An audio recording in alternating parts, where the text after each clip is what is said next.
Bonjour Diane, Bonjour monsieur. bonjour Eric, Bonjour Monsieur Pancard. bonjour Jean.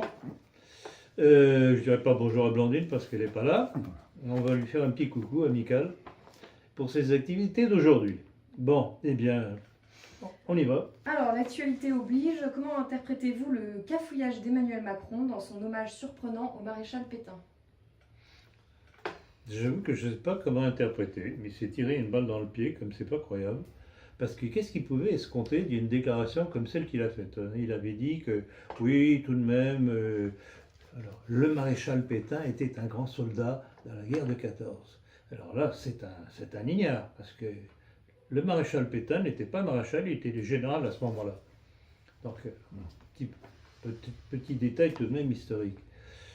Qu'est-ce qu'il pouvait attendre? Alors, l'hypothèse que j'ai pour expliquer cette déclaration, c'est qu'il se rend compte que il plonge dans les sondages, et il se dit, bon, en faisant un petit clin d'œil à droite, peut-être que je vais récupérer des gens. Alors là, venant d'où il vient, sachant quels sont ses appuis, ce ne sont pas tout de même des cathos tradis en général, bien qu'il y ait des cathos tradis qui ont voté pour lui, c'est crétin. Comment pouvait-il imaginer que francs-maçons et juifs qui l'ont poussé en avant pour être président allaient accepter une déclaration pareille?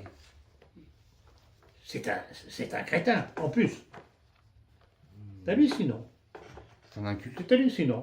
Il a Alors, peut-être voulu. Mais ceci dit, j'avoue que c'est du pain béni, cette affaire-là. Parce que pour ceux qui n'auraient pas encore compris quel est le poids du monde juif sur la politique française, avec le claquement des doigts du CRIF à Macron disant « Tu arrêtes !» Et petit Macron, qui a arrêté? Benjamin Griveaux, son porte-parole, qui a dit « Ah mais bien sûr, il n'y aura pas de commémoration pour le général Pétain, le 11 novembre. » Donc ils se sont Aplati. écrasés, aplatis, parce qu'il y a eu le mot d'ordre juif de dire « Vous faites pas ça ». Ce sont les juifs qui décident qui sont Ah, nommés. c'est la politique en France, c'est menée par les juifs. Ils décident qui sont Oui, nommés. voilà, exactement. Alors c'est ça qui est intéressant pour nous, parce que j'espère que ça finira par ouvrir quelques yeux de plus. Il a peut-être voulu reprendre un élément saillant du discours de Zemmour, qui est une certaine réhabilitation du maréchal Pétain. Oui, mais pour moi, Zemmour, comme d'autres avant lui, comme par exemple Abosite, il suffit de faire un petit compliment à Pétain, et tous les milieux de droite sont Ah, c'est le Messie. Justement, c'est peut-être ce qu'il a voulu faire. Enfin, Mais il y aura pas le d'hommage. résultat est là. On a vu le poids du CRIF sur la politique française. Et moi, c'est ça qui m'intéresse comme démonstration. Monsieur Robert Forisson est décédé le 21 octobre dernier. Que pouvez-vous nous en dire? Ben, je dois dire que comme je l'ai mis, enfin comme nous l'avons mis dans le communiqué qu'on a fait, qui a été publié et sur notre site et sur Facebook, c'était un homme courageux, et il faut le saluer parce que c'est pas fréquent dans nos milieux. Alors, il y a une petite histoire très résumée de ce que je sais de lui. En fait, c'est un bon. Il n'était pas du tout de nos milieux. Alors, pas du tout. Ni politique, ni religieux, puisqu'il est athée. Je pense qu'il est mort athée, enfin, j'en suis pas sûr. Mais j'ai bien connu son frère. C'est d'ailleurs son frère qui m'a prévenu du décès de Robert Forisson. Famille vraiment athée. Bon, c'est leur problème, je ne vais pas intervenir là-dedans. Et la petite histoire que je crois connaître de son basculement qui a amené au combat qu'il a mené sur le révisionnisme, c'est un homme qui un jour devait faire un cours pour ses étudiants sur les problèmes de la dernière guerre mondiale. Et il se met à étudier les documents. Il le raconte d'ailleurs très bien dans son livre Mémoire en défense. C'est un livre qu'il faut avoir. Et petit à petit, au fur et à mesure qu'il décortiquait tous ces documents, il se dit pas possible, ça colle pas, c'est pas faisable, ça n'a pas pu se passer comme ça. Et à partir de là, il a commencé toute son étude, toute sa démonstration Alors, on accepte ou on n'accepte pas. Vous savez très bien que moi, je ne suis pas révisionniste dans ce sens-là. Ma seule position, c'est on nous dit que les choses se sont passées comme cela. Il n'y a jamais eu de reconstitution du crime. C'est la première fois dans l'histoire du crime de l'humanité Bah oui. que des gens ont été jugés, condamnés, exécutés sur la foi unique de la partie adverse. Imaginez que vous ayez un oncle à héritage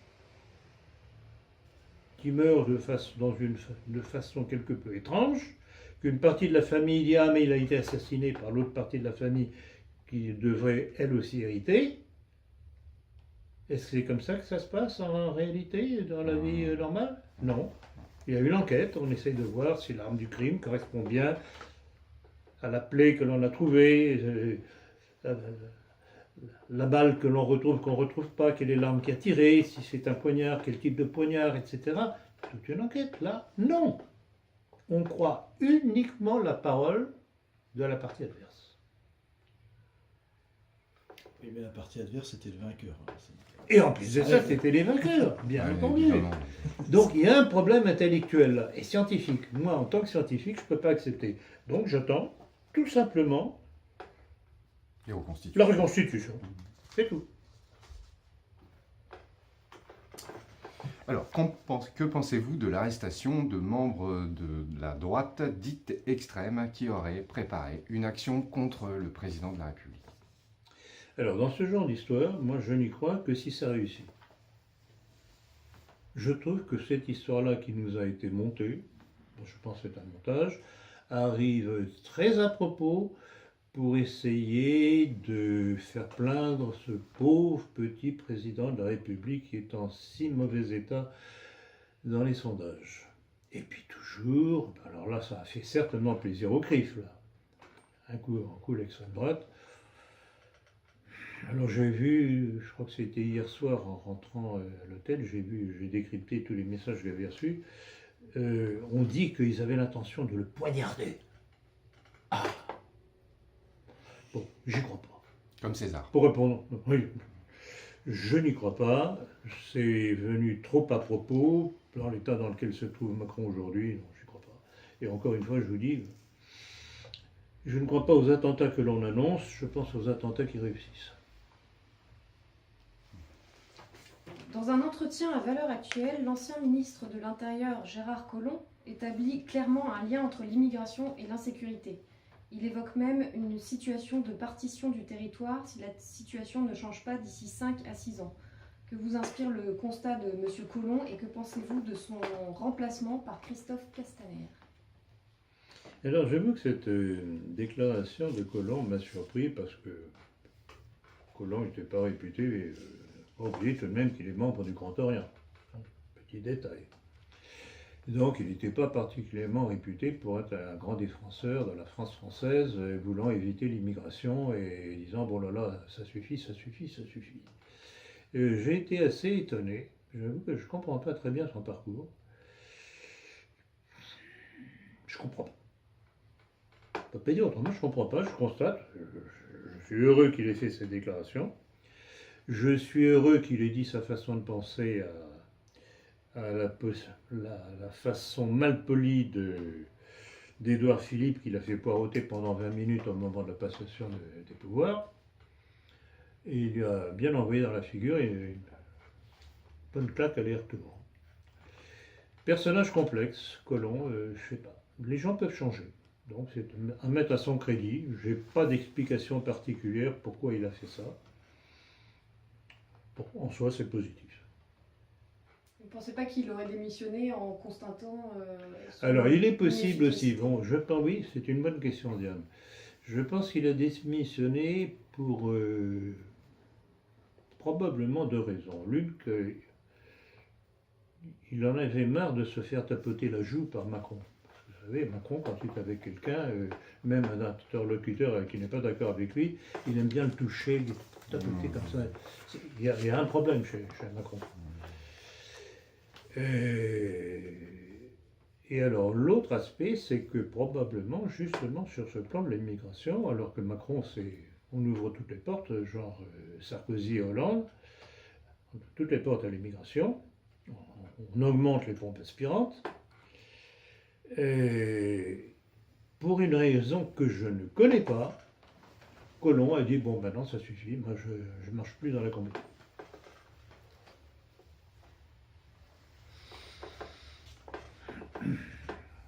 Le général Gomard, patron du renseignement militaire qui a quitté l'armée en mai 2017, a déclaré à propos de l'immigration invasion.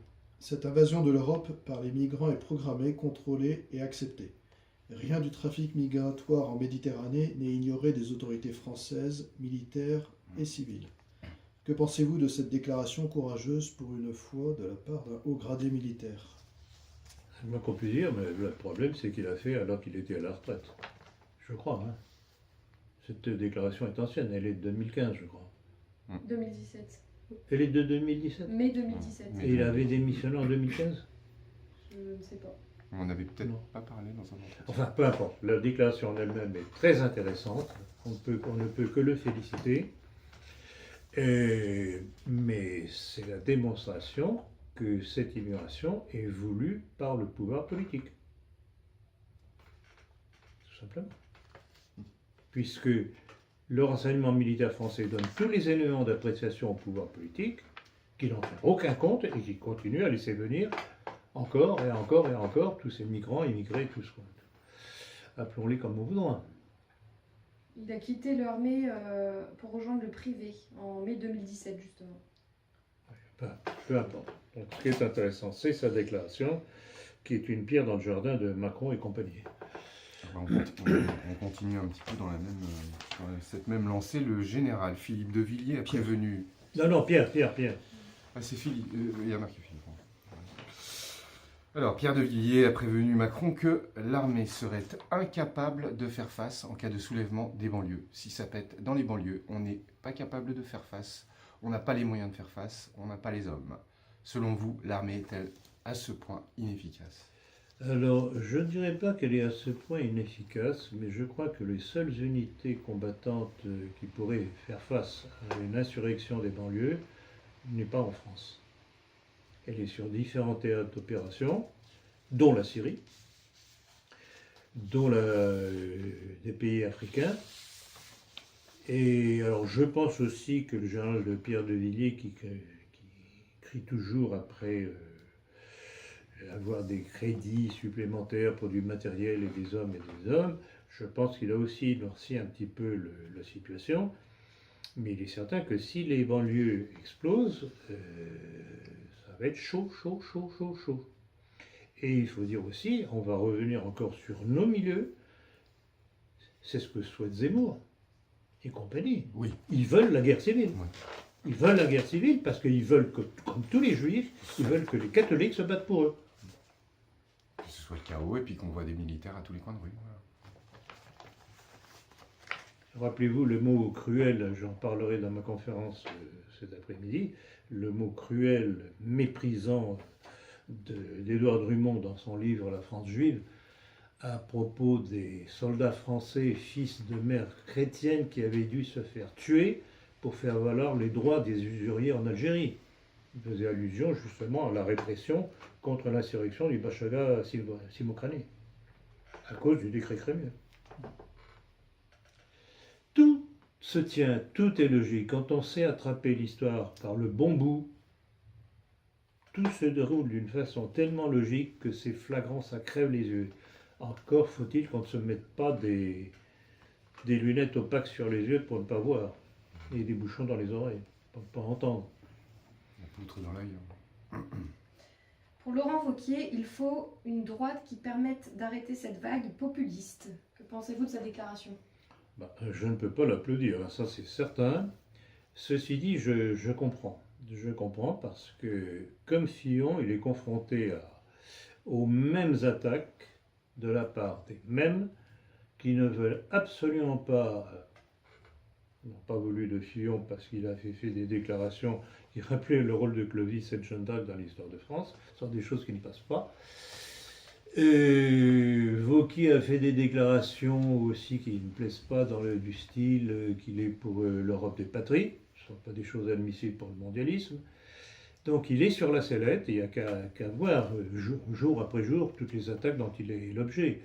Et on constate d'ailleurs dans son propre clan des républicains, les Pécresse, les Bertrand, les Raffarin, etc., etc., etc., font tout pour le torpiller. Alors, là où franchement je ne suis pas d'accord avec lui, c'est que je ne crois pas qu'en faisant des déclarations comme il a fait justement contre les populismes plus ou moins nationalistes qui se développent en Europe, il va s'attirer la sympathie des autres.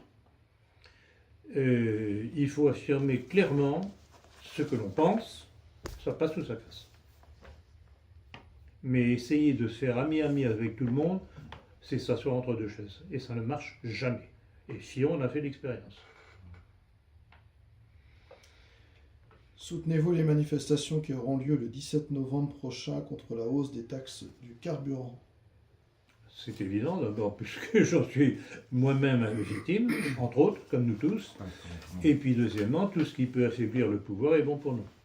Et puis, il y a certaines petites informations qui ont du mal à circuler, comme par exemple le prix du baril de pétrole, qui lui, en fait, a baissé de 20%. Mais bien entendu, Et- mais bien entendu. Alors là, justement, j'étais tellement pris par mes allées et venues de conférences, etc. Il y a une chose que je voulais revoir sur Internet, peut-être que vous avez le chiffre. Je voudrais connaître la proportion du prix du baril de pétrole par rapport aux taxes que nous avons en France. Ah, ça serait Vous bien, avez ça bien. Vous avez, Ça vous serait avez utile ça de Mais je sais superposer je les sais deux que courbes. c'est faramineux. Hein. Oui, Les oui, taxes, oui, c'est oui, faramineux. oui, je crois qu'on- Macron et sa bande de Valtaille, Ah, c'est on presque peut 80. dire, oh, c'est le prix du C'est pétrole. 90%. Ah oui. Non, Oui, c'est ça. non, 90%, ce sont les je crois taxes, c'est qu'on est pas énorme. Ah oui, je crois que c'est Si vous avez le temps, pétrole, c'est la- Jeanne, regardez si vous pouvez retrouver ça. c'est parce la que plus grosse c'est taxe énorme. sur la matière première. C'est la première. Ouais. En fait, le problème de Macron, comme de tous ses prédécesseurs qui veulent faire venir l'immigration, ben, il faut la payer cette immigration. Donc il faut trouver de l'argent. C'est pour ça que les Français sont là et on les pompe et on les pompe et on les pompe pour avoir de l'argent pour financer l'immigration, les installer, etc., etc. Que pensez-vous du... Excusez-moi, Oui. je viens de trouver les taxes représentent pour l'essence 95 sans plomb 61%. Et pour le gasoil 58%. Voilà. Aux alentours de 60%. Voilà.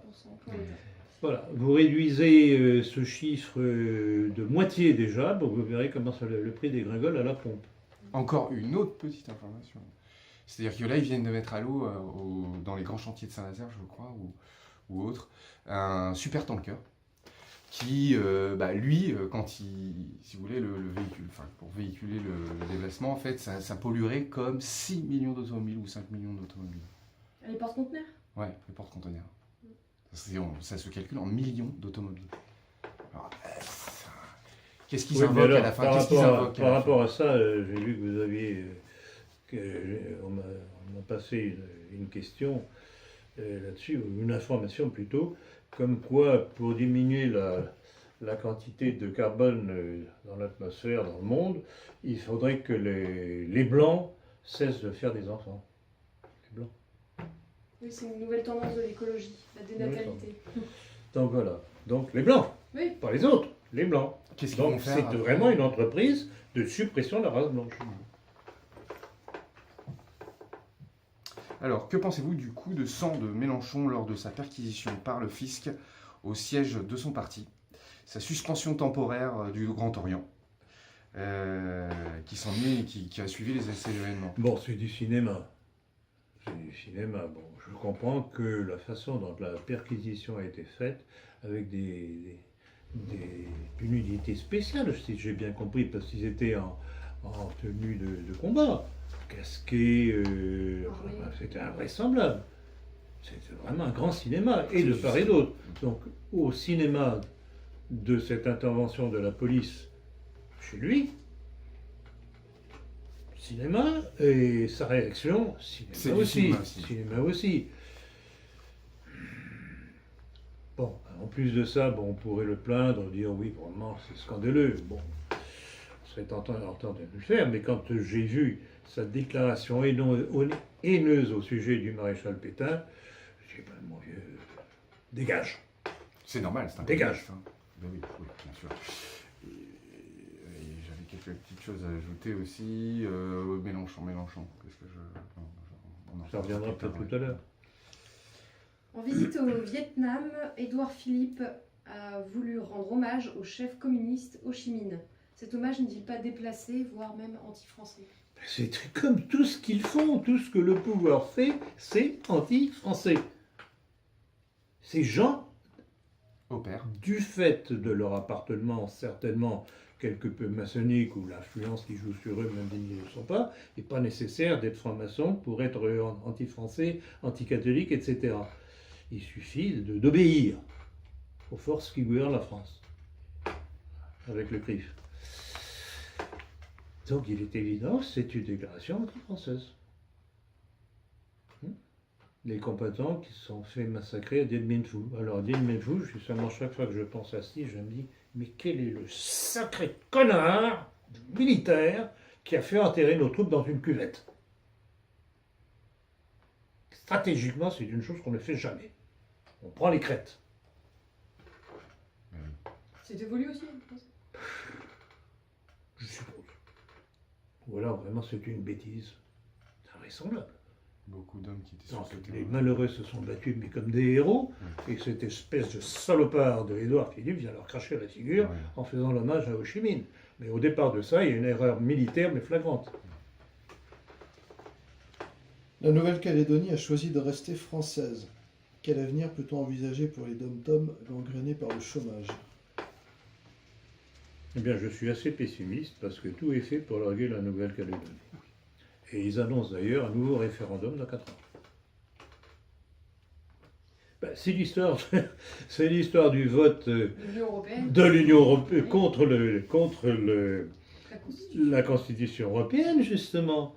Les Français ont dit non. Ah, mais qu'à cela ne tienne, on va faire passer ça par le Parlement, pas par le peuple, qui pour une fois avait compris ce qui lui arrivait.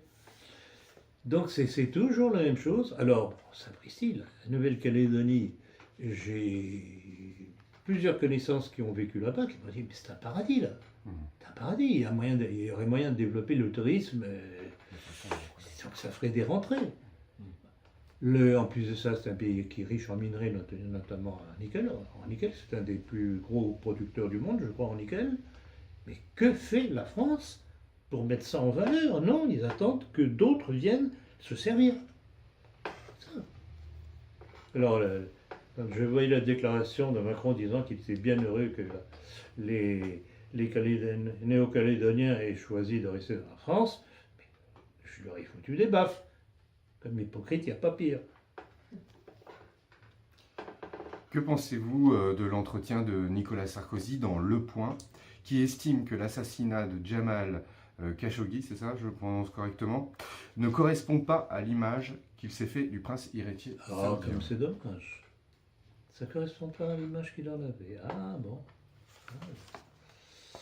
Mais c'est curieux comme on trouve toujours Sarkozy auprès de potentats assez sanguinaires,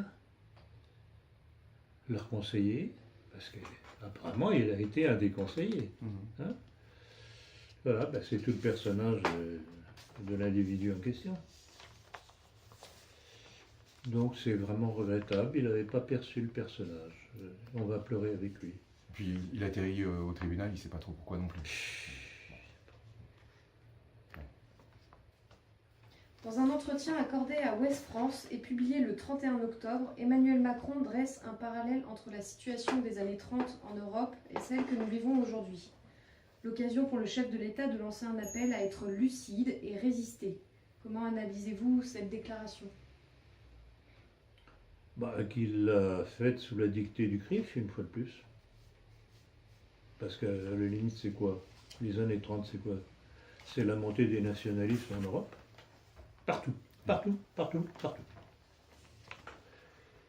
Et c'est pour ça qu'il y a eu la Deuxième Guerre mondiale. C'est pour essayer de casser cette dynamique. Ils ont réussi grâce à Hitler.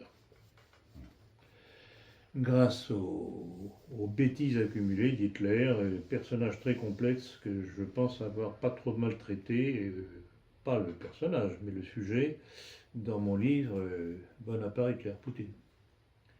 Hitler est un personnage très complexe qui aura desservi la cause nationaliste de façon très très très dommageable. On n'a pas fini de payer les conséquences de sa politique. Et j'envoie ça à l'attention de tous les nostalgiques du Troisième Reich. Il y avait de très belles choses, mais la façon dont tout ça a été conduit a été désastreuse. Avez-vous lu l'intéressante déclaration de Michel Houellebecq? Il vaudrait mieux que la religion catholique reprenne le dessus. J'ai vu. Il n'y a pas que ça, cher ami. Il n'y a pas que ça. Alors, j'avoue qu'il m'en a bouché un coin.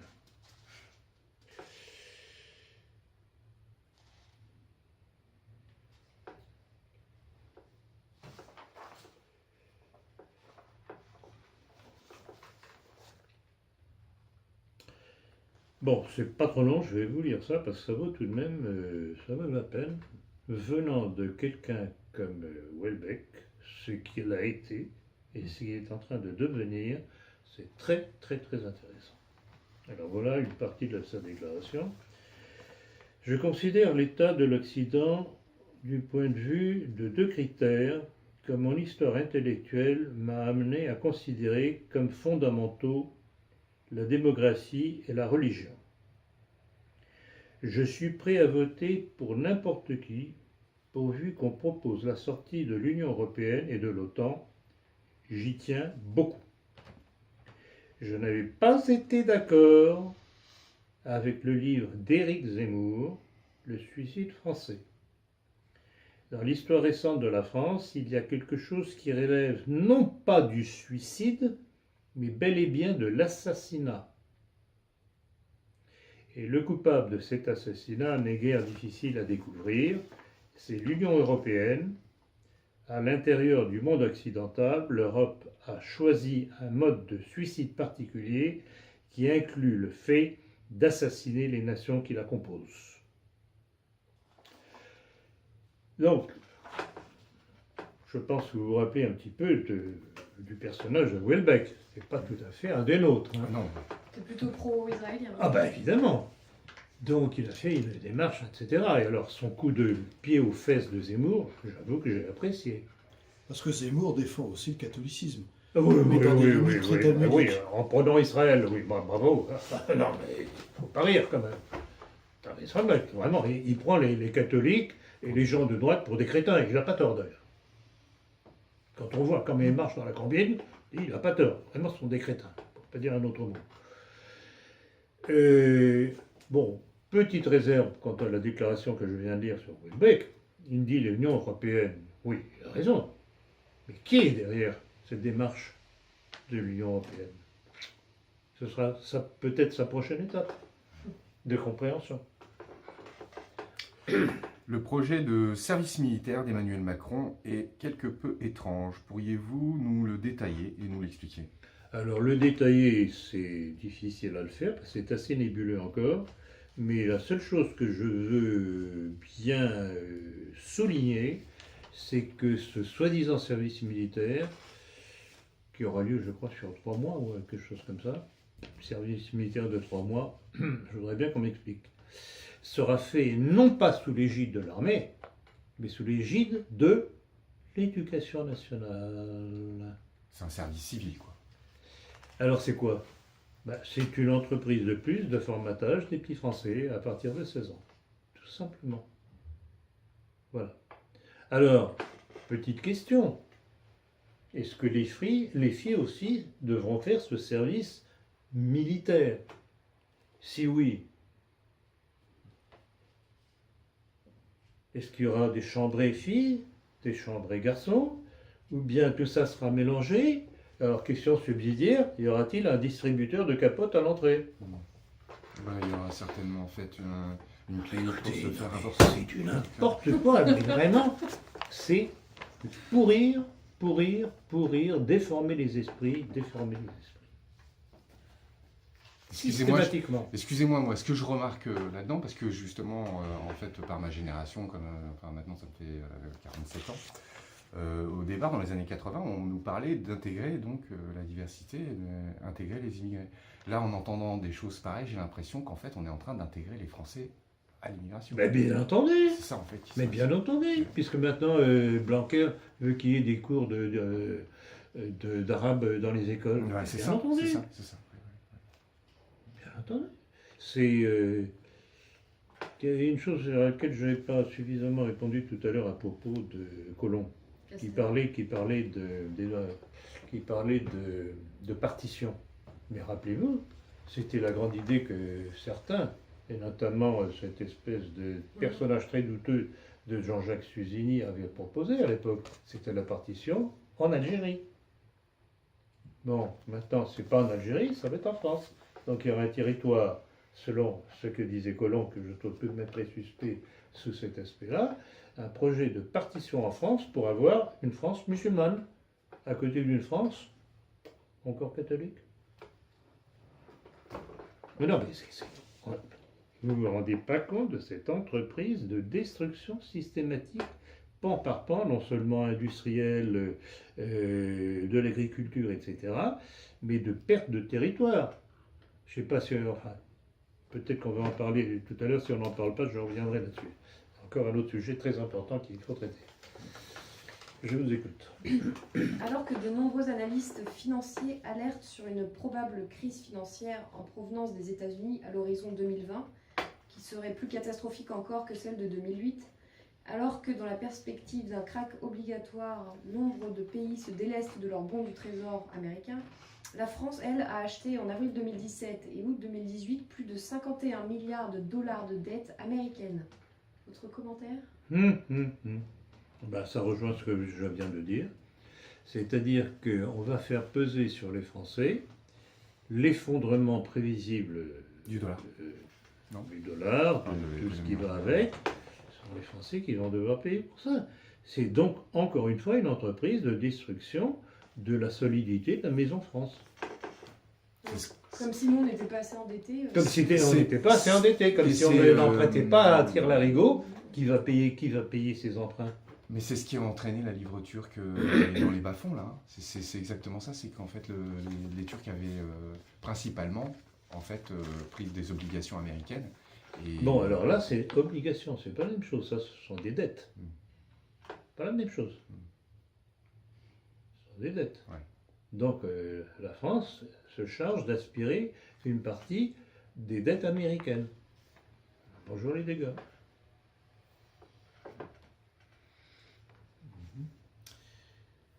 Une nouvelle d'une importance capitale est passée quasiment inaperçue, l'annonce de la réunion des deux départements alsaciens, le Haut-Rhin et le Bas-Rhin, qui fusionnent pour devenir une collectivité européenne d'Alsace pour le 1er janvier 2021. Ça a dû vous faire bondir. C'est à ça que je faisais allusion tout à l'heure, je ne savais pas si ça viendrait, une question. C'est exactement ça, c'est une preuve de plus du dépaissement de la France. Donc l'Alsace ne sera plus une province française, mais une province européenne. Et alors je me demande à quoi ont servi les sacrifices de ces milliers de jeunes Français catholiques à la guerre de 14 pour récupérer l'Alsace-Lorraine. Merci Macron. Et c'est bien constitutionnellement bien légal cette histoire, parce que en fait, c'est certainement pas légal. Ça ne colle pas avec la Constitution française. Pas du tout, non. C'est évident. Non, mais la Constitution française n'existe plus, puisque ce sont les directives européennes qui priment. Vous savez qu'au point de vue loi, maintenant, de plus en plus, ce sont les directives européennes qui priment sur les lois françaises. Donc voilà, une preuve de plus de l'entreprise de démolition systématique, pan par pan, dans tous les aspects de la France. Alors je voudrais tout de même, parce que j'en ai gros sur la patate, que les milieux catholiques se remuent un petit peu. Au lieu de se vautrer, de se pâmer devant les déclarations d'un zénith. On arrive sur le sujet, puisque là on passe... Et je voudrais, j'ai encore vu dernièrement, la publicité faite en vue de la signature du livre Zemmour à la librairie Duquesne à Paris, qui est la librairie de l'entreprise catholique, soi-disant traditionnaliste de Schiller-Montreuil, avec Jean Hogui, et François-Xavier d'Hautefeuille. Cornaquet, j'y ai déjà fait allusion dans des conférences précédentes, avec l'appui, oui, l'appui, de l'abbé Cottard de la Fraternité Saint-Pédis. Une entreprise traditionnaliste qui fait l'apologie du livre de Zemmour, qui prône le rattachement intellectuel de la France à Israël. J'avais encore parlé dans ma conférence de cet après-midi. C'est hallucinant.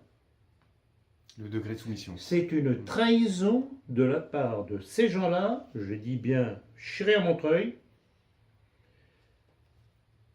la librairie française, le livre en famille d'Anne Brassier.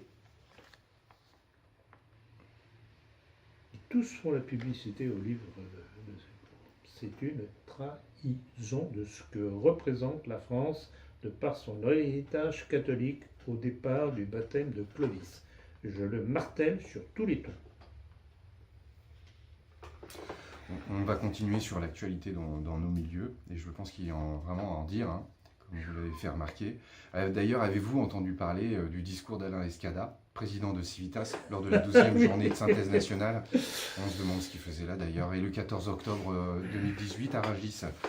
C'est un collé-copié de votre dernier éditorial de la politique et de votre dernière conférence à Paris sur l'immigration invasion. Qu'en pensez-vous?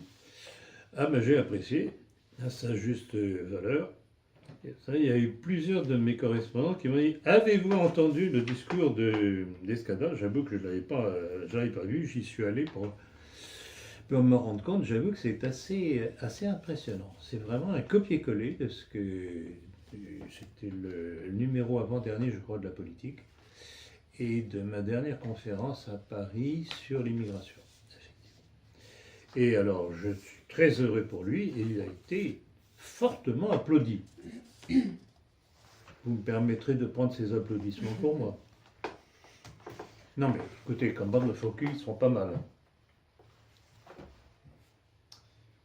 Il n'y en a pas un dans ces milieux-là qui aurait l'honnêteté de dire, comme a dit un tel et un tel, dans tel ou tel livre, ou dans telle ou telle conférence, etc. On est d'accord avec lui, etc. Non, non. Il s'attribue le travail des autres. Magnifique. J'aime l'honnêteté intellectuelle. Je ne sais pas si c'est invoqué dans le... Oui, ça doit certainement être... Oui, voilà. Pardon. La question. Dans quoi? Parce que j'allais revenir sur cette histoire de brigande, mais on en parlera. Ah oui, d'accord. Autre énergumène, Conversano s'interroge sur Facebook. Pourquoi en France il faudrait être nationaliste blanc et antisioniste? Alors pour développer sa pensée, je vous lis son petit texte.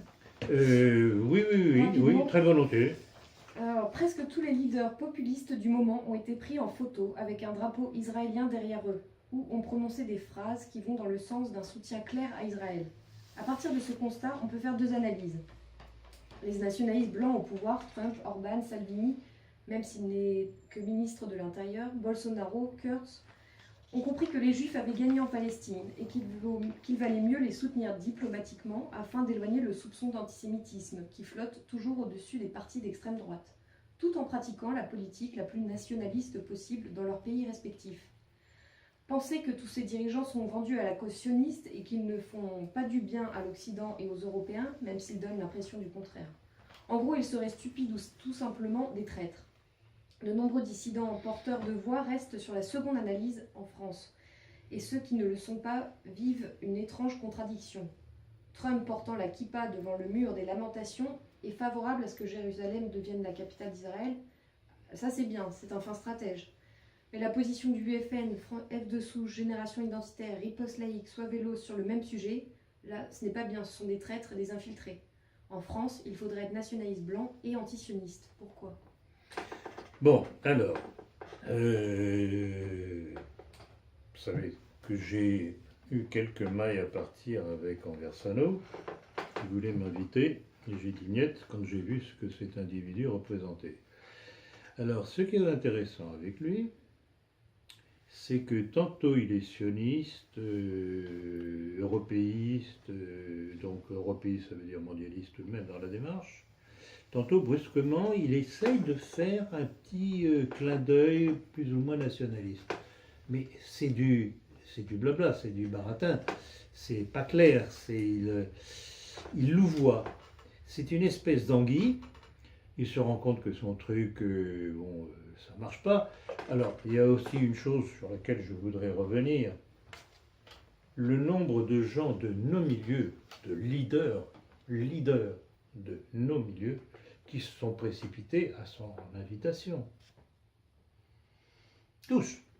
Commencez par Le Pen. Jean Bourbon. Jean Bourbon. Livernette. Hervé Ryssen. Abosit. De l'Esquin. De l'Esquin. Tous. Pour qu'on parle d'eux. Pour qu'on parle d'eux. Mais qu'est-ce que c'est la vête? Est-ce qu'ils n'ont pas compris qui était cette espèce de petit agitateur vulgaire qui ne sait répondre à des contradicteurs comme je l'ai été, comme montrant ses fesses? Et pour la plupart, ce sont de bons catholiques. Bourbon et compagnie. Bons catholiques. Ça les gêne pas. Et toutes les allusions quelque peu griveleuses, plus ou moins homosexuelles de Conversano, ça les gêne pas. Et vous vous rendez compte quel est ce monde que nous côtoyons, qui normalement devrait être notre allié dans le combat contre l'ennemi commun? Il n'y a rien à faire avec ces gens-là. Puis maintenant, il est complètement anti-complotiste. Ah, bien entendu, bah, évidemment, ça va ensemble. Alors, on se dit nationaliste, mais il est anticomplotiste. C'est tout, tout est flouté, tout est le contraire de tout. Bon. Non, mais je vous dis, que Conversano soit ce qu'il est, c'est son problème. Mais que des gens aussi représentatifs de nos milieux, comme les Le Pen et compagnie, que j'ai cités, marchent dans la combine, mais je dis, mais quels misérables individus! Quels piètres individus! Ou c'est de la naïveté, peut-être? Comment? Peut-être de la naïveté? Oh non, John, non, c'est pas de la naïveté, non, ils veulent qu'on parle d'eux parce qu'ils ont leur marchandise à vendre. Est-ce que vous croyez que j'ai besoin de faire le pitre comme ça et de me prostituer comme ça pour vendre mes livres? C'est ce qui les rend furieux, justement. Demain, dimanche 11 novembre, aura lieu un hommage pour le colonel Bastien Thierry. À cette occasion, pouvez-vous revenir sur les actions de cet homme qui a donné sa vie pour la France? Oh que oui. Je dirais, j'en ai parlé d'ailleurs dans mon livre sur l'armée française face à la destruction de la nation. Donc il y a tout un passage là-dessus, je fais le rappel. Et je considère que Bastien Thierry a été le seul militaire français à l'occasion de la guerre d'Algérie qui a honoré son appartenance à l'armée. Tous les autres ont louvoyé parce qu'ils n'ont pas voulu toucher au père qui était De Gaulle pour eux, parce que tous étaient issus du gaullisme et de la résistance. Alors, ce qui est intéressant aussi qu'il faut signaler à propos de Bastien Thierry, c'est que lui aussi avait été gaulliste. Et quand il a vu la trahison, le parjure de Gaulle par rapport à l'Algérie, il a compris. Et c'est le seul qui a compris, qui a osé, se disant que si on voulait inverser la machine infernale qui était lancée, le seul acte utile, c'était de liquider De Gaulle. Une évidence. Il faut toujours s'attaquer à la tête. Il y avait quelques complices avec lui. Ah ben, il avait quelques complices, c'est évident. Mais je vous dis, par rapport aux autres chefs militaires et civils du combat de l'Algérie française, c'est le seul qui a eu le courage de tenter la chose parce que les autres ne le voulaient pas. Je le sais pertinemment parce que j'ai côtoyé, étant encore jeune homme, tout jeune homme, parce que beaucoup d'entre eux sont venus au Portugal essayer de se réfugier en demandant et des protections auprès de mon père pour qu'il intervienne auprès de Saint-Lazare pour eux, à commencer par les Bidault et Soussel. Je m'en souviens, je les ai vus chez nous. Donc, ces gens-là, ils auraient bien voulu garder l'Algérie française, mais sans toucher à De Gaulle. Et bien, je regrette beaucoup, si on avait voulu garder l'Algérie française, il fallait liquider De Gaulle.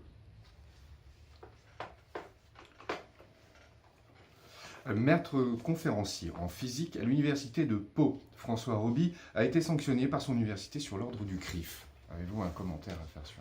Ben oui. Qui dirige la politique en France? C'est Dans la réponse. Ah, pas nous, c'est clair. Califat. Califat. Le président du CRIF.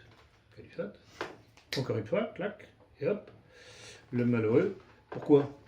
Parce que le malheureux, en tant que scientifique, avait eu le malheur de dire, écoutez, je ne peux pas raconter des histoires avec le 11 septembre, ça ne s'est pas passé comme ça.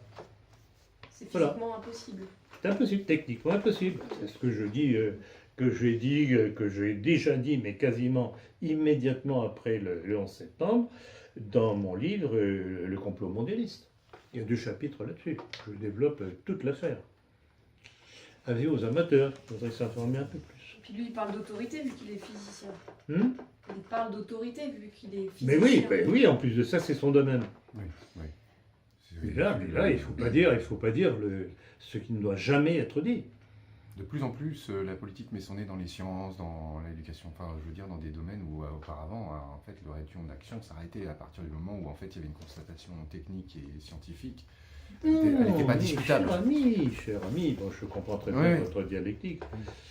Cher ami, il n'y a que la version juive qui compte. Point. Oui. Les scientifiques qui ne sont pas d'accord, les architectes qui ne sont pas d'accord, les ingénieurs qui ne sont pas d'accord, disent non, c'est pas possible, ça ne peut pas exister. C'est nous la vérité. Eux. Le CRIF, etc., etc. D'où le titre de ma conférence de cet après-midi. Qui est La judaïsation de la France.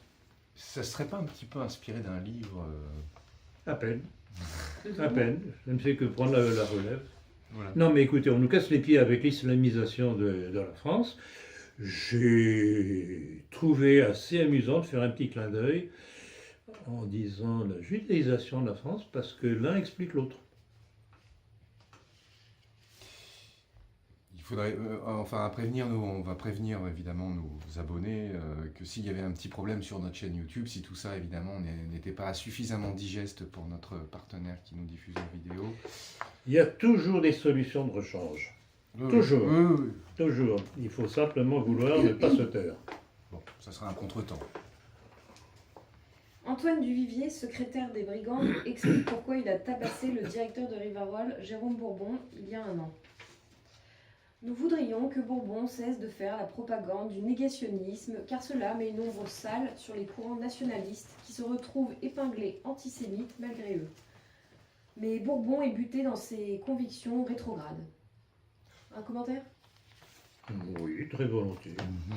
Très volontiers. Bon, je dois reconnaître d'ailleurs, au bénéfice de Bourbon, qu'il a raison de rappeler cela. Alors, cette espèce d'individu des brigands, d'ailleurs c'est très révélateur au sujet des brigandes, une fois de plus, je souhaiterais qu'il n'utilise pas le mot nationaliste. En parlant d'eux. En parlant de lui-même, oui. Exactement. Ça, oui. Je regrette beaucoup le nationalisme étant une défense de l'héritage national. Quand une communauté, quelle qu'elle soit, s'attaque à cet héritage national, le nationalisme ne peut être qu'opposé à cette communauté. Vous avez besoin d'un dessin? Eux s'étaient attaqués aux jésuites, par exemple. Les brigands. Pourquoi les jésuites? Non, mais c'est pour leur côté anticatholique. Les Ah brigands. oui, et les brigands sont contre... Enfin, Ah oui, clairement... non, mais, ah mais justement, mais c'est ça qui est très curieux. J'ai bien compris votre observation, que les brigandes sont contre les jésuites. C'est bien Oui. ça que vous voulez dire. Contre les catholiques, Mais donc ça- contre les Mais nationalistes. c'est une constante, justement, de la part de tous ces gens qui sont contre la chrétienté, de prendre pour ennemis bien en tête les jésuites. Bon, je suis un ancien élève des jésuites. Bon, alors, hélas, on peut dire que c'était vrai à une certaine époque, ça ne l'est plus aujourd'hui, parce que les jésuites, comme tant d'autres structures, ont été contaminés par la vieille formule que j'utilise pour décrire cette situation, infiltration, neutralisation, déviation. Déviation, destruction. À commencer par notre cher pape François, qui lui est jésuite. Donc voilà, donc dans l'apostrophe de cet individu des brigandes, il mélange les concepts.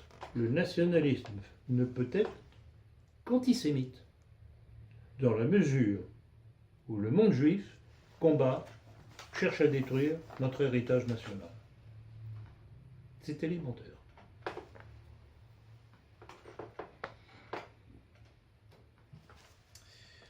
Une nouvelle qui confirme le peu de bien que vous pensez de TV Liberté. Désormais, TV Liberté offre une nouvelle tribune à Asselineau dans Samedi Politique. Pouvez-vous nous en expliquer les raisons? Les raisons, ça me semble assez apparentes, c'est-à-dire qu'ils se retrouvent sur la même ligne qu'Asselineau. Je voudrais rappeler qu'à un moment donné, Asselineau poussait un petit peu dans ses retranchements, et je crois que je suis un petit peu à l'origine de cela, avait déclaré qu'il était inutile de vouloir parler de la maçonnerie, de l'immigration, de ceci, de cela. Alors de quoi on cause? De l'Europe. Oui, l'Europe, oui. Il veut détruire l'Europe, c'est très bien, moi je peux dire, oui, je suis contre l'Europe aussi. Oui, mais si on parlait de ce qu'il y a derrière l'Europe, justement, est-ce que ce n'est pas aussi l'immigration, pas l'immigration, mais la maçonnerie, le judaïsme qui pousse justement dans sa volonté la démarche mondialiste, messianique? J'ai l'impression qu'il se fait complètement infiltrer. Mais parce qu'il Par, le veut bien, les gens de il la le veut bien, communauté. mais justement maintenant, Il a l'argent. maintenant il y a une loge, il y a une loge maçonnique au sein de l'UPR. Eh oui, eh oui. Et puis il prend comme modérateur de certains débats le fils de Enthoven. Enthoven. Enthoven, mais bien entendu, invité régulier du CRIF. Enthoven est très régulièrement invité par le CRIF. J'ai plus le prénom du fils. Raphaël, je crois. Ah non, Raphaël, c'est le Raphaël, père. c'est le père. Antoine. Depuis, bon, Antoine, enfin, Antoine, je sais ouais. peu importe. Non, mais c'est pour dire, donc voilà, mais c'est une démonstration de plus de ce qu'il y a derrière cette entreprise Nouvelle Droite qui est TV Liberté. TV Liberté, c'est la Nouvelle Droite. Alors il y a ce brave garçon que j'ai connu quand j'étais au Front National, qui est Martial Bild. Ouais, il est bien brave. En parlant de TV Liberté, ils n'ont fait aucun hommage ni aucun mot sur le Alors, professeur Félix. exactement, bravo Diane, c'est bien de le rappeler. C'est aussi très démonstratif. Ils n'ont pas fait le moindre commentaire, allusion. Ils auraient pu, même en nuançant les choses, éventuellement, de leur point de vue. Même pas. On ignore, silence. Il ne faut surtout pas que l'on connaisse les travaux de Robert Faurisson. Surtout pas. Trop dangereux. Donc, vous voyez, ce sont tes compagnons de route. Pas compliqué.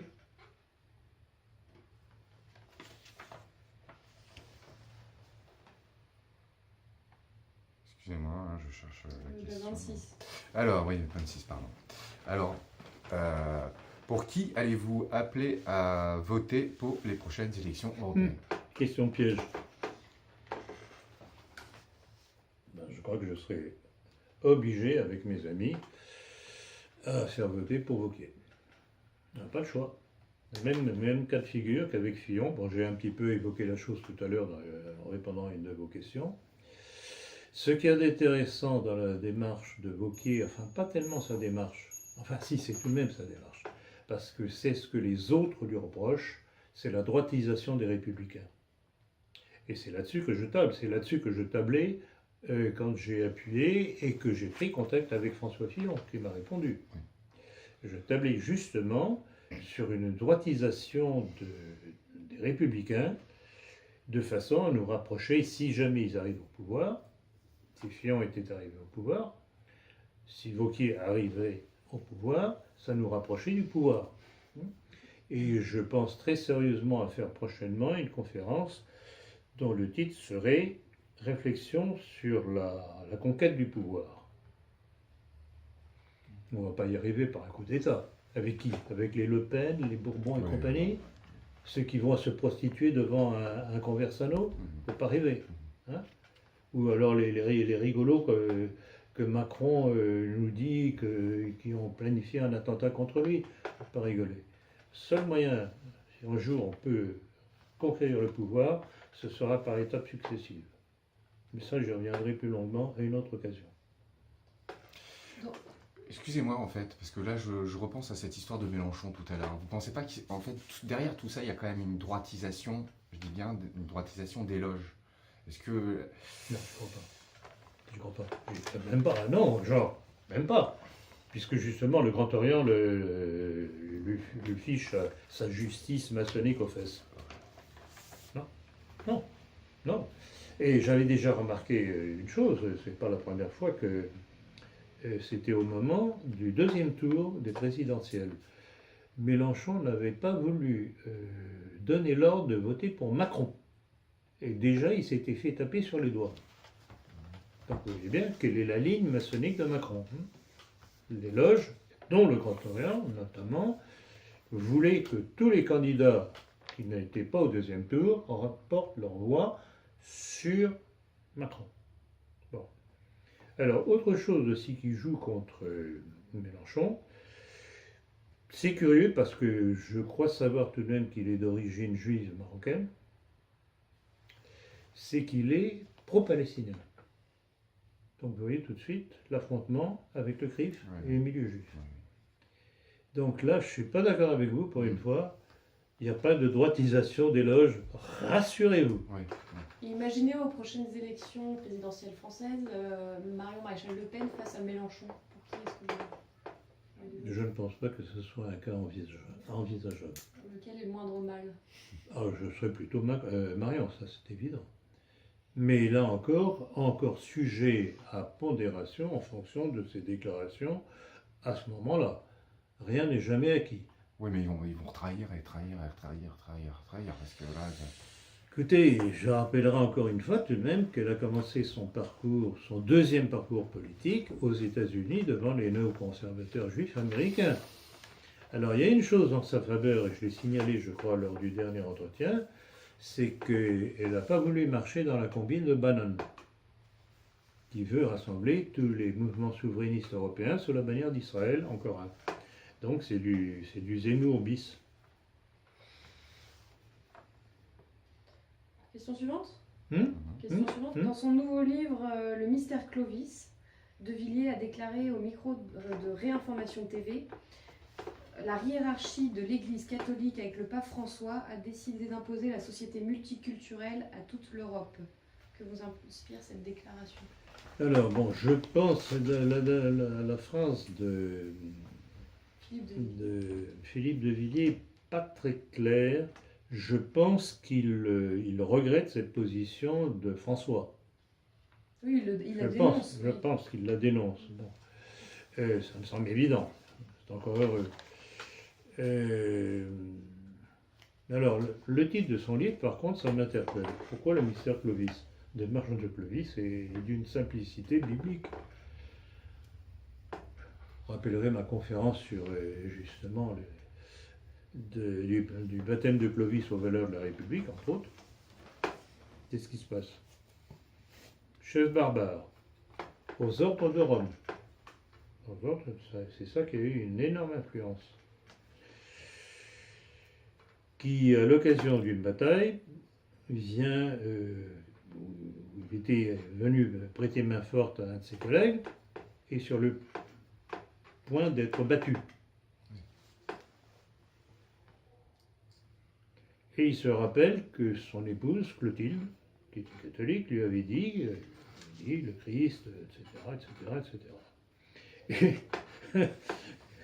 on peut que constater que Clovis, en panne, ne sachant plus à quel dieu païen se vouer, se rappelle des paroles de Clotilde, et il promet à Dieu, donc au Dieu des chrétiens, que si Dieu lui donnait la victoire, il se convertirait. Il gagne, le chef de l'armée opposée est tué, donc Clovis reste vainqueur sur le terrain, et il va tenir parole. Et rappelez-vous le parallèle que je faisais, parce que c'est là aussi, il y a une intervention divine, évidente. L'exemple de l'empereur Constantin. Et là encore, le rôle de deux femmes catholiques. La mère de Constantin, qui allait devenir Sainte-Hélène, Clotilde, la femme de Clovis.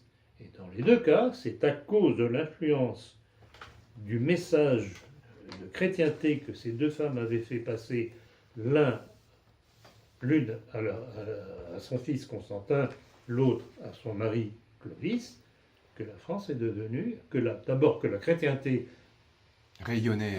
s'est mise à rayonner en rayonner. Europe grâce à la conversion de l'Empire romain. Et, Et ensuite la France, qui est etc. devenue la fille aînée Et c'est ça que Zemmour et toute cette bande de sionistes veulent combattre. Et je vais en parler cet après-midi. Donc pour ça, dose de mystère. je trouve que le titre du bouquin de Villiers est ambigu. Ça aurait dû s'appeler le miracle. Le miracle, c'est un miracle. Parce que le mystère, c'est qu'il soit resté catholique romain et qu'il ne soit pas devenu arien, alors que tout autour... Mais il a tout le monde- combattu l'arianisme, Bah, justement. justement, ouais. D'où justement, c'est à partir de là qu'on commence à voir le rôle de défenseur de la chrétienté de la part de la monarchie française.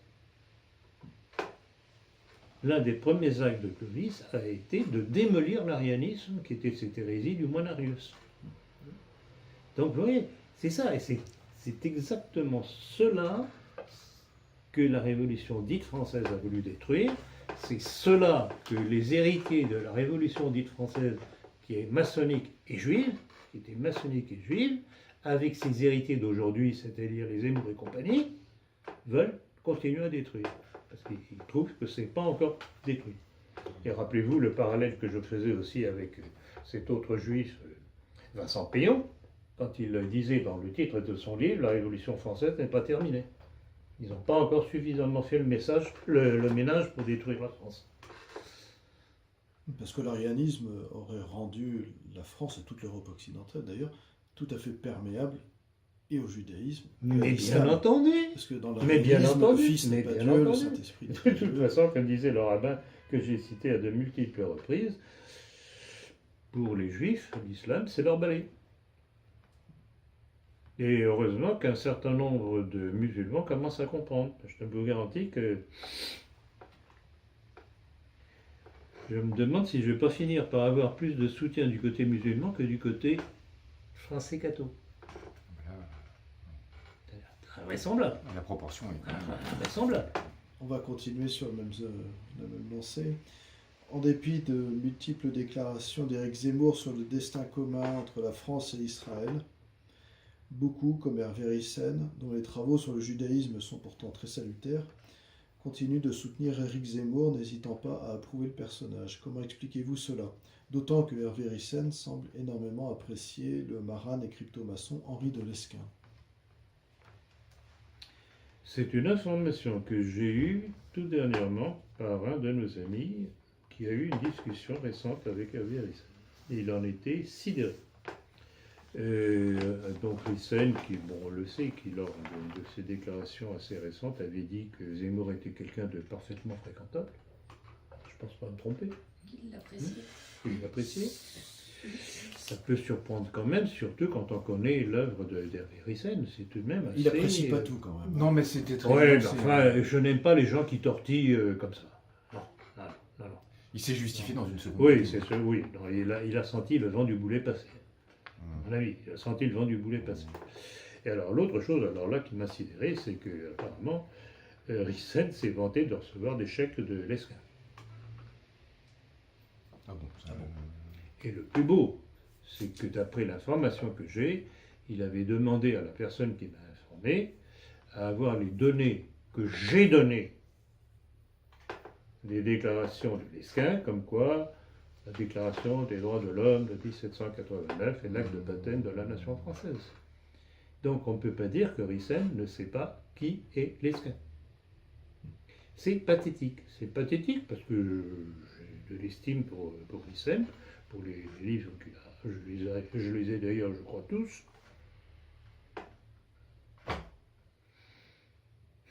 Et voulez-vous que je vous dise? On ne mord pas la main qui les nourrit. Oui, mais c'est ça qui est ce qui est dramatique, c'est que je pense qu'il a besoin de vendre ses livres, et pour vendre ses livres, il est obligé Un petit clin d'œil d'un côté, un petit clin d'œil de l'autre, pour se faire accepter. C'est regrettable. Je peux le comprendre, mais je trouve ça regrettable. Alors, si vous le voulez bien, on va passer en fait à notre, notre rubrique étranger. Pardon. L'OTAN lance en Norvège un exercice militaire de grande ampleur. Quel est le but de cette opération? Je pense qu'il y a deux raisons à cela. D'une part, essayer d'abord d'impressionner Poutine, faire peur à Poutine pour le faire plier. Là, je crois qu'il se trompe quelque peu. Et deuxièmement, une préparation en vue d'une guerre avec la Russie. Parce qu'on en est là. Et alors la question que l'on peut se poser aussi, c'est est-ce que Trump gouverne réellement l'Amérique? Ou bien est-ce que c'est le complexe militaro-industriel qui gouverne? Avec ce qu'il y a derrière, c'est-à-dire le plan des faucons sionistes du Pentagone. Vu les sommes en jeu, il y a un dynamisme propre, En plus de ça. quelle que soit l'influence de puis, Trump. vu la côté. tactique de Poutine qui patiemment détruit le socle de la puissance américaine sur le plan économique et militaire en même temps, puisque, regardez, je ne sais pas si vous avez l'intention de poser une question là-dessus, mais regardez, on n'entend plus parler de la Syrie maintenant. Depuis que Poutine a décidé d'envoyer les fusées S-300 pour équiper l'armée syrienne. Et j'ai vu tout dernièrement une déclaration israélienne qui, après avoir dit ah, mais de toute façon, nos avions pourront parfaitement percer la défense des S-300. Puis on Et entend une pas parler. déclaration israélienne aujourd'hui qui dit qu'effectivement, Ça va pas être facile. ils ne pouvaient plus passer. Ils vont trouver des subterfuges. Certainement, il y a toujours un défaut dans une cuirasse. Toujours. Ça fera un incident de plus. Il y aura un autre serrage de vis progressif de Poutine. Et c'est ça que j'aime chez lui. C'est que il évite les grands trucs qui pourraient provoquer une guerre mondiale. Non, il étrangle doucement, progressivement. Il neutralise. Et remarquez une chose aussi, c'est que dans la panoplie des armes russes, il y a non seulement des avions, des fusées, des ceci, des cela, beaucoup plus perfectionnés que le matériel américain aujourd'hui, bien qu'en moins grand nombre. Oui. Mais il y a aussi tout un système de défense, de brouillage. Et en fait, ça c'est tout l'art de Poutine. En fait, il veut éviter une guerre mondiale en disant, écoutez, vous voulez faire la guerre mondiale? Mais est-ce que vous pourrez la faire? Moi, je peux vous paralyser, vos avions, vos bateaux, etc. Vous ne saurez plus où vous êtes. Il n'y a pas de guerre. Paralysie. Génial. Ça vous laisse rêveur, je vois. Oui, oui. Ouais, j'étais en train de calculer la différence qu'il y a entre le budget de la défense américain, qui évolue entre 600 et 800 milliards par an, et le budget de la défense russe, 40 à 60 milliards par an en dollars. Et je me disais, si, comme le dit Trump, les États-Unis ont perdu 3000 milliards en Syrie, ça veut dire qu'il y a 5 ans de budget complet qui sont partis en fumée parce qu'ils ont perdu cette guerre. Tout à fait. Donc finalement, à quoi ça sert de dépenser autant pour arriver à rien, puisqu'ils sont arrivés à rien.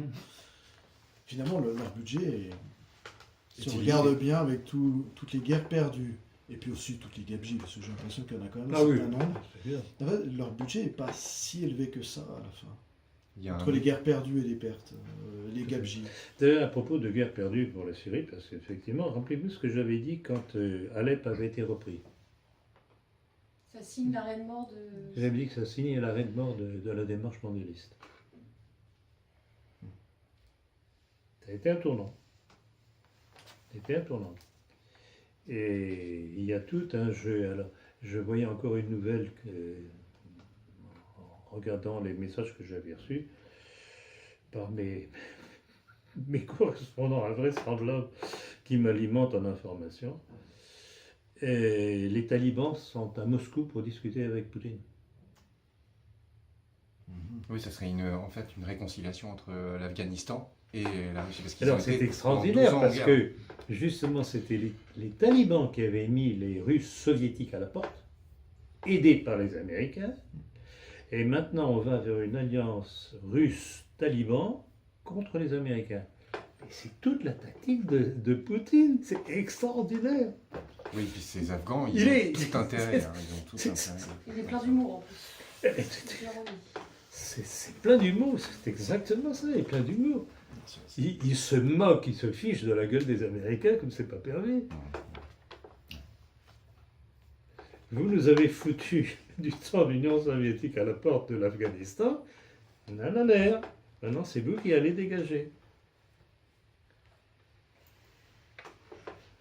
Et encore une fois, je ne comprends pas que Villard ne voit pas ça, ou alors il ne lit pas, il ne suit pas l'actualité. Je ne comprends pas. Faut-il se réjouir de la victoire de Jair Bolsonaro au Brésil? Certainement pas. Certainement pas. Et on en avait d'ailleurs parlé au téléphone, tous les deux, c'est au moment avant le deuxième tour, avant qu'il ne soit élu. Et je vous ai dit certainement pas déjà, parce que ce qui m'avait mis la puce à l'oreille, c'est qu'il était soutenu par les évangélistes. Or, les évangélistes sont sionistes. C'est systématique. Et aussi, apparemment, j'ai entendu dire, j'ai lu, que Bolsonaro lui-même était évangéliste. Bon. Donc, deux raisons, et ça explique pourquoi. Quelle a été sa première déclaration? C'est de dire qu'il allait transférer l'ambassade du Brésil à Jérusalem. Donc, tout ça est compatible. C'est la politique américaine. Et alors, chose très intéressante, c'est que, là encore, c'est un petit peu une histoire à la Macron d'ailleurs, le juge qui a décidé que Lula ne pouvait pas être candidat au présidentiel va être nommé ministre de la Justice par Bolsonaro. Vous voyez pourquoi je fais le rapprochement avec Macron, la justice française, Fillon, ils ont liquidé. Ce sont les mêmes et les mêmes tactiques. Mais n'est-il pas un moindre mal par rapport à son adversaire, je ne sais plus son nom, de l'autre côté? Écoutez, on verra le résultat des courses, parce que le Brésil est le prototype de ce qu'a donné le métissage. Ce sont des sociétés instables, et en plus de ça, pauvres, qui s'appauvrissent de plus en plus, où il y a une classe dirigeante corrompue, qui s'enrichit, et des classes moyennes et pauvres qui s'appauvrissent. Et dans une certaine mesure, je préfère la démarche chaviste à des soi-disant nationalistes, comme on nous a dit, ou extrême droite, comme on nous a dit, au sujet de Bolsonaro. Non. Et tous les conflits actuellement en Amérique latine, c'est ça. C'est le combat du libéralisme américain, donc capitaliste américain, contre les réactions qui sont à la fois quelque peu gauchistes, populaires, mais dans le sens de retour à leur origine ethnique. Oui, Indienne. Oui, c'est ethnique. Indienne. Bon, il y a les apports espagnols et italiens, notamment en Argentine italien, au Brésil aussi, mais il y a une révolte de la part de ces mouvements de gauche souverainistes en Amérique latine, type chavisme, que poursuit Maduro. Au Venezuela, il y a une révolte populaire à assise ethnique de l'héritage des Indiens locaux. À noter pour les évangélistes qu'un évêque d'une confession chrétienne à Jérusalem se plaignait que quand les évangélistes Tout à américains fait. allaient en Terre Sainte, ils se rendaient dans les colonies, Tout ils passaient à même fait. pas par le Saint-Sacré. Bravo, Eric. Quelque chose Tout comme à ça. fait, c'est très bon à rappeler. Ce qui montre bien que les évangélistes ne sont pas du tout des chrétiens. Ce sont d'abord des sionistes. Et aussi à rappeler que la communauté copte actuellement à Jérusalem fait les frais du rapprochement entre les Tout chrétiens à et fait. les juifs en Tout Europe. à fait. Et comme c'est la plus faible des communautés, il commence à avoir des vexations, à se faire jeter dehors, etc. Tout Et à il fait. voit bien que c'est à cause de ce rapprochement entre juifs et chrétiens par ailleurs Bien que entendu. ça leur arrive. Non, mais c'est pour ça que la démarche de Zemmour est, je dirais, quasiment géniale. Mais il faut tout de même toute la bêtise et la lâcheté de nos milieux pour que ça marche.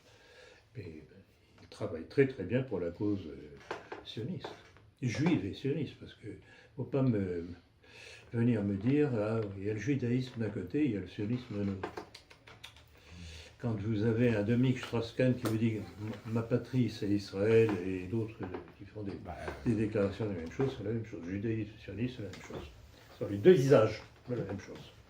Valls, etc. Une partie importante des évêques italiens et même français s'oppose à la politique anti-immigration de Matteo Salvini. Fermer les frontières serait-il contraire aux évangiles? Et accessoirement, que pensez-vous de la canonisation de Paul VI? Priez pour nous. Bon, c'est une chose que j'ai déjà dénoncée depuis très longtemps, c'est cet angélisme du catholicisme d'aujourd'hui, qui se donne bonne conscience. Le problème de l'immigration, c'est quoi? C'est la conséquence de la décolonisation gaulliste, qui fait que ces gens-là ne sont pas heureux chez eux, n'arrivent pas à vivre chez eux, ils sont obligés de venir chez les affreux colonisateurs européens pour survivre. Non, mais il n'y a pas que l'Algérie, toute l'Afrique noire aussi. Mais oui, bien entendu, bien entendu. Mais la décolonisation gaulliste, c'était pas simplement l'Afrique du Nord, hein, c'était l'Afrique Nord, c'était tout. Donc, le problème, quand on veut régler un problème, il faut remonter à sa cause. La cause, c'est quoi? C'est que ces gens-là n'arrivent plus à vivre chez eux décemment. Parce qu'il n'y a pas de travail, parce qu'il y a des guerres tribales, parce qu'il y a des épidémies, Ebola et compagnie. Alors, qu'est-ce qu'il faut faire? Est-ce qu'il faut accepter que l'Afrique se vide progressivement en Europe? On va où? Ou bien est-ce qu'il faut renvoyer ces gens chez eux, leur donner du travail chez eux? Ça suppose, je ne dirais pas un néocolonialisme, mais une autre forme de colonialisme. Et c'est ce que je plaide. Rappelez-vous ma conférence sur, de l'immigration, etc., qui date du mois dernier, je crois, ou du mois avant-dernier. J'en fais tellement maintenant que je ne sais plus où j'en suis.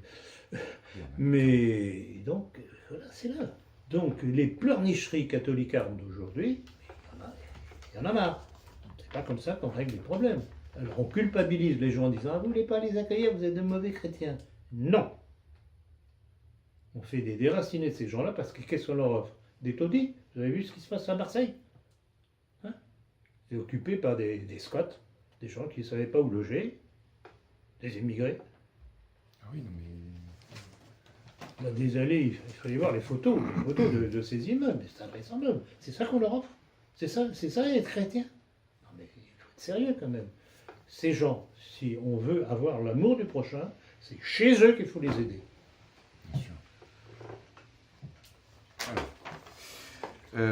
Pourquoi dans l'affaire Khashoggi, Erdogan se lance-t-il dans une guerre contre l'Arabie Saoudite?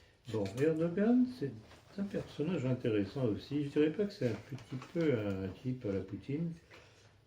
C'est un peu différent quand même. Sa préoccupation première est visiblement de reconstituer l'Empire ottoman. Donc il a un jeu parfois surprenant, contradictoire, semble-t-il, à certains moments. Mais en fait, si on suit bien sa préoccupation première, qui est la reconstitution de l'Empire ottoman, tout ce qui constitue une force qui s'y opposerait, il faut la battre, pour lui. Donc il y a eu concurrence avec l'Arabie saoudite. Alors, pourquoi cet homme a-t-il été assassiné? D'après les renseignements que j'ai, c'est que apparemment, il s'apprêtait à dévoiler des documents qui mettaient en cause l'Arabie saoudite pour la façon dont elle menait sa guerre au Yémen, avec l'aide des Américains, en utilisant quoi? Des gaz. Donc, et c'est toujours, rappelez-vous ce que j'avais déjà dit au sujet des gaz dont on accuse les Syriens. Hmm. La première fois qu'on a entendu parler de gaz, de l'utilisation de gaz au Moyen-Orient, c'était au moment de la guerre Iran-Irak. Et déjà les États-Unis s'étaient servis de l'Irak, de ce malheureux Saddam Hussein, pour essayer de détruire l'Iran. Non mais c'est amusant l'histoire, il faut avoir la mémoire, il faut avoir la mémoire. Et quels étaient parmi les armements utilisés par les Irakiens contre les Iraniens? Eh bien les gaz fournis par les États-Unis. Donc oui, ces gaz se promènent étrangement au Moyen-Orient. Mais la source commune, ce sont les États-Unis. Parce que cette guerre Iran-Irak, en fait, elle remonte au début des années 90, c'est ça, non Fin des début je me j'ai oui, plus vraiment de mémoire parce que... non, même plus ancien. 80-88. Parce que c'est bien avant les deux guerres du Golfe. Oui, c'est bien avant les deux guerres du 80, Golfe. Bien avant les Et deux déjà, guerres du les Américains avaient Saddam Hussein dans le collimateur. Golfe. Oui et non, non, ils s'en sont servis. Ils ne l'avaient pas encore dans le collimateur. Oui, mais c'était il, une a été manière le Rhum. de- Il a été le Rhum. Non. Pour eux, l'objectif primordial, c'était l'Iran. C'était l'Iran qui voulait déjà.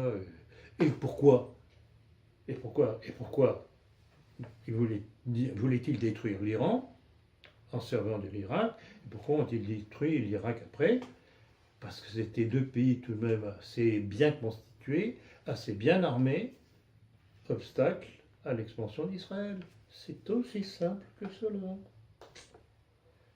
Encore une fois, la mécanique nationaliste, elle les a arrêtés. Et il y a une forme de nationalisme dans ces pays-là, Oui, incontestablement. chez les Perses, C'est oui. tout ça mélangé avec des conceptions de l'islam qui sont différentes d'ailleurs. Oui. Et c'est ça que nos milieux ne voient pas. L'islam, c'est un tout. L'islam, c'est pas un tout. Il y a des fractions différentes qui se font la guerre entre elles. De même qu'il y a une chrétienté qui n'est pas une. Hélas, il ne l'est plus. Il y aurait, enfin j'ai entendu ça récemment, une théorie d'extermination des 4 empires de la Bible. Et les pays qui ont été le siège, pourtant ça remonte à loin, qui ont été le siège de ces empires sont rasés. Même la Grèce, par exemple, est rasée. La revanche de la captivité de Babylone. Oui, non, Mais oui. Mais oui. c'est pour ça que l'Iran, l'Irak, la Mais Syrie, oui, la bien Grèce, sûr, bien et sûr, puis bien Rome sûr, à la bien fin, sûr, c'est biblique. le C'est 4e biblique. empire. Voilà. C'est biblique. C'est Ah oui. pour ça que quand je dis foutez-nous la paix avec la Bible, hein, maintenant qu'il y a le Nouveau Testament, Mais on vous accuse des. Je sais très moines de bien. Marius, je sais très bien Non, pareil, c'est- le petit Rouennais dans son entretien avec Bourbon. Du moine. Non, mais j'avoue que ça me fait sourire parce que. Comment elle s'appelle cette hérésie qui rejette l'Ancien Testament? Martionique. Marcion. Ben, il avait peut-être pas tellement tort. C'est une hérésie. Hein. Peut-être que déjà à l'époque, l'Église était un petit peu trop proche du judaïsme. Il faudra que je me replonge là-dedans. Parce que c'est pas parce que Rome a condamné que c'est nécessairement parole d'évangile. Il faut faire attention parce que beaucoup ont leur petite opinion sur le sujet, et beaucoup le font aussi au nom de la news. Ah, exactement. Si vous prenez Tout à Laurent fait, Guillénaud de tout à l'égalité et fait. réconciliation, Tout à fait. il a une prose en ce moment Tout qui à est fait. abondante. Tout à fait. Tout ce tout à qu'il fait. dit n'est pas faux, mais c'est... Mais tout ce qu'il dit n'est pas vrai. Oui, tout ce qu'il dit n'est pas vrai. Et c'est très dicté par une sorte de news. Non, mais moi, ce qui m'a toujours fait fumer, j'étais encore sur les bancs des bons pères jésuites à l'époque, ce qui m'a toujours fait fumer avec la Bible, c'est une histoire de massacre perpétuel, notamment de la part du peuple juif. Et puis je regrette beaucoup, rappelez-vous les paroles de la consécration, quand le prêtre dit nommément, fait allusion nommément, l'alliance nouvelle et éternelle. Nouvelle et éternelle. Donc s'il y avait avant, terminé. Ah oui, ça c'est... Alors c'est- je rappellerai ça au petit Florian Rouennais qui est sous la coupe de cette énergumène de l'Hivernet. C'est des vacantistes. Bon, bref. suivante, l'AfD, Alternative for Deutschland, vient d'entrer au Bundestag avec sa section juive récemment créée. Comment l'expliquez-vous alors que ce parti est considéré par les médias comme d'extrême droite et antisémite? Bon, alors, apparemment, il y a tout de même du nouveau, mais j'en suis pas encore absolument sûr. Bon, donc j'avais enregistré la création de cette section juive de Alternative for Deutschland, donc alternative pour l'Allemagne. C'est une section, une association de 24 gugus seulement. C'est minuscule, non? Bon, ils sont pas nombreux. Ils sont pas nombreux, mais disons que moi, j'avais analysé ça comme une entreprise de dédiabolisation de l'AfD. Bon, mais apparemment, il y a une nouvelle, mais je ne sais pas quelle est l'importance de cette déclaration, comme quoi cette section juive aurait été répudiée par l'AfD. Alors, sont-ils toujours dedans? Ont-ils été vidés? Je n'en sais rien. Bon, mais il faut dire aussi qu'avec les Allemands, rien ne peut nous surprendre. Ils sont culpabilisés, Oui. culpabilisés. Donc, dès qu'ils peuvent faire un petit clin d'œil à Israël, ils le font. Et c'est ça qu'on appelle l'extrême droite. Et d'ailleurs, leur chancelière leur a rappelé qu'ils étaient responsables de tout, depuis toujours. Oui, mais bien sûr. Non, mais celle-là, Et pour bon, toujours. d'après les renseignements que l'on a, elle est d'origine juive elle-même. Quand même. Savoir. Et je l'ai signalé, et dans la politique, et lors d'une de mes conférences, si mes souvenirs sont exacts, il y a un certain temps, il n'y a qu'à regarder sa position. Elle fait une politique pro-américaine et sioniste. Mais ce qui est en train de la perdre, c'est sa politique immigrationniste. Ça, les Allemands ne lui pardonnent pas. Du coup, on vient de traiter la dernière question. Ils ont perdu 11 points des Ah non, élections mais régionales. la chute. Et même son allié qui essaye de réagir, son allié bavarois, est entraîné dans la chute. Alors bon, c'est intéressant, mais le problème, c'est que franchement, je ne vois pas beaucoup d'alternatives en Allemagne, malgré le nom de ce parti, Alternative für Deutschland. Je ne vois pas très bien. Et ce qu'il faut espérer, c'est que d'étape et d'étape, de réveil en réveil, progressivement, une vraie force nationaliste en Allemagne puisse émerger. On verra. Eh bien, nous avons terminé cet terminé entretien. Merci, M. Ploncard-Dessac. Ben, merci à vous surtout de me poser des questions intéressantes. Et puis, bon, vous n'êtes pas les seuls. Hein. Vous êtes, disons, les interprètes des questions qui nous sont envoyées.